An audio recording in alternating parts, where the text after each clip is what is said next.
სამხრეთ კორეის ლიდერებთან შეხვედრისას შეერთებული შტატების სახელმწიფო მდივანმა შეშფოთება გამოხატა პუტინსა და კიმ ჩენ ირს შორის კავშირების გაღრმავების გამო. შეერთებული შტატები აცხადებს, რომ რუსეთი სამხედრო აღჭურვილობას აწვდის და შესაბამის სწავლებებსაც ატარებს ჩრდილოეთ კორეაში.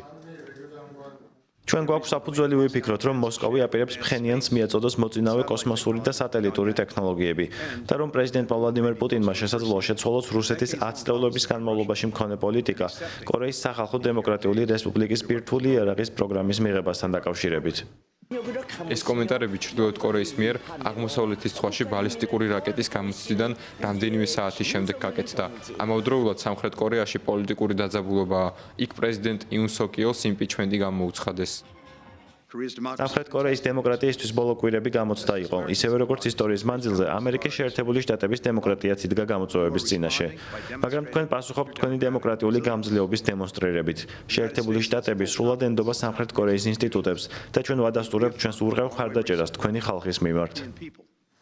ეს არის სავარაუდოდ ბლინკენის თანამდებობაზე ყოფნის ბოლო ვიზიტი საზღვრებს გარეთ.